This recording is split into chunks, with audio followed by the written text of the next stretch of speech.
and welcome to our Japanese garden escape. I'm Teresa, and the first thing I want to show you today is our Kanzan cherry blossom. Finally it has opened up the blossoms. They're absolutely beautiful. They are my absolute favorite blooming tree in the garden. This spring we had a really cold spring for a long time. It's still quite chilly actually, so everything is waking up only very slowly, but finally they're open. So have a look, guys. It's really beautiful. We got those two trees here. There's another one behind. On the other one behind, that one gets more shade. So more blossoms are still closed.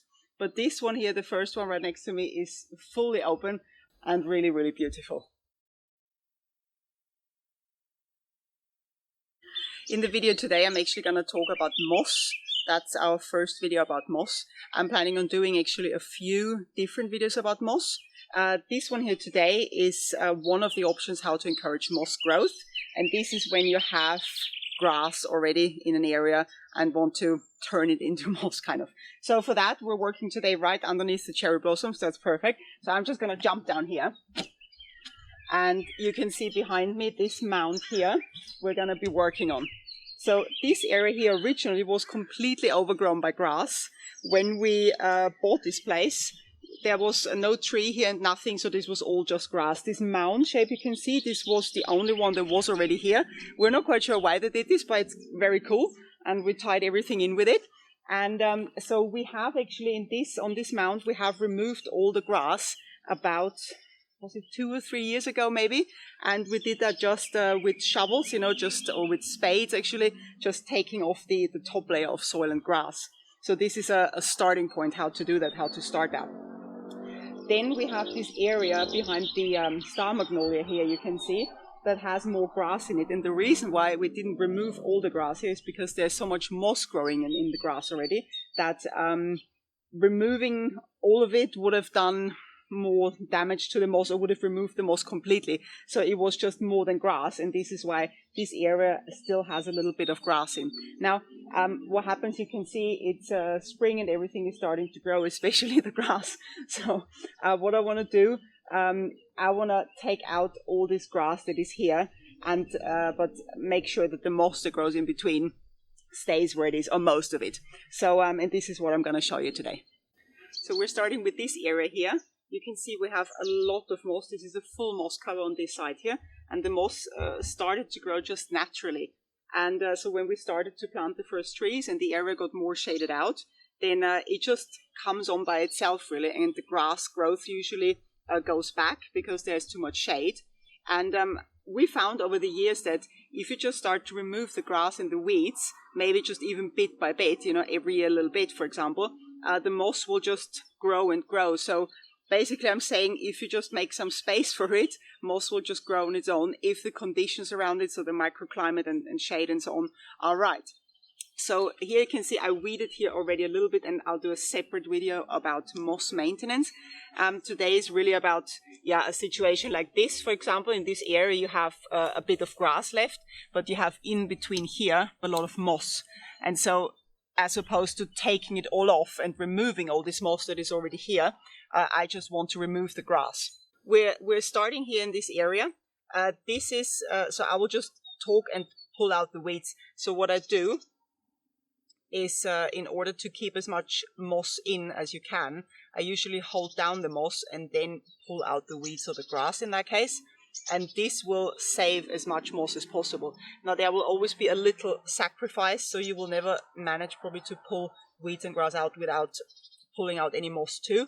And you will see probably later that it attaches to the grass and to the weeds. You see like this, but what I usually do, I catch this and I just put it back down so it will attach and grow again. So this is how I'm doing that, and it may or may not take quite a while. The best time to do this, I found, is after it has rained, because the soil is moist, and then summer living, and then it feels easier to remove grass and weeds, because the roots don't seem to be, that hard kind of, as if, it was hot for a long period of time and the soil is dry. So I'll just keep going with that. This one is an example of a bigger bunch of grass. So if you have a bigger kind of weed with bigger roots, so if I pull that out, you see how much moss I'm actually removing here.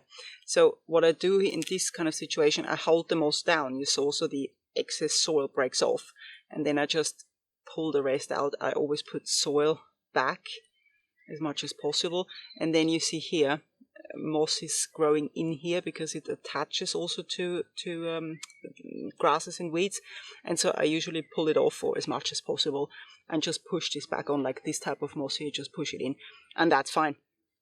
So this is what I do here. Let's go a little bit further down the slope, and I'm showing you this area here, for example. So here you can see here's a lot more moss than grass. So we left some patches of grass here, but you see in these areas, you see there's so much moss that we didn't want to remove it all. So what I will do here, I will just continue as I showed you up there to just pull out the weeds one by one, making always sure that I push down the moss and get the weeds by the root also, because if you don't, then they will just keep regrowing and regrowing. Let's have a look behind me here.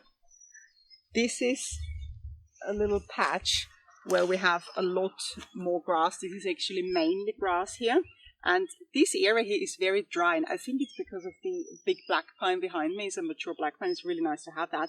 However, I think in some areas here it just sucks up all the moisture, with the big roots, and so here there is no moss you see growing on the bare soil. And also in between the grass there's not a lot of moss. So what I will do here, you see here some bigger bunches of grass, so I'll probably either pull them out, they come out easily at the moment, or I'll just take a spade and actually take some more off completely.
So all of this is really a lot of work and requires a lot of patience when you're getting started with the moss growth.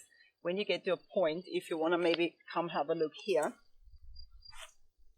So this is more of an example where there's a pretty much full moss cover, and you saw me just pulling out a few weeds here, and then the more moss growth you get, the less weeds you have growing, so it gets easier over time. So this is, you see, very, very nice. I do remove some of these needles there from the black pine behind me, but I found also over time, you see here, look at that moss kind of attaches to these needles, so I always leave some of them. You see, just a little bit. And so now we're going to be moving over to this area where there's more grass, where you saw me taking out grass with the spade even before.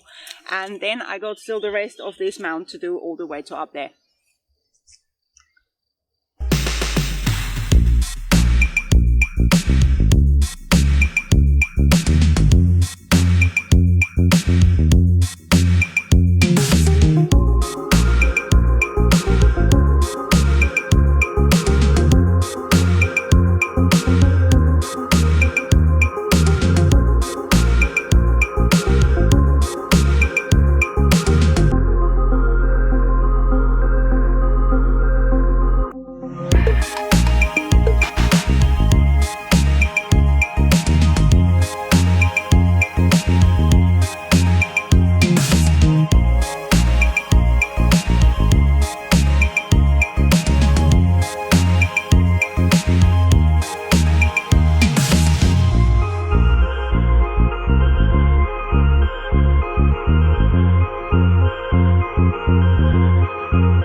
So that was a little intro to the process, how we encourage moss growth.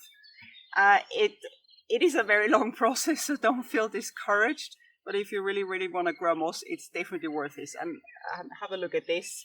This is so beautiful. This is a full moss coverage, and all this was originally covered in just normal grass. So when the conditions are right, and if you just make some space for the moss, it will just come. That's all for today, guys. I hope you enjoyed the video. Please give us a like if you did, and don't forget to subscribe. See you next time. Bye.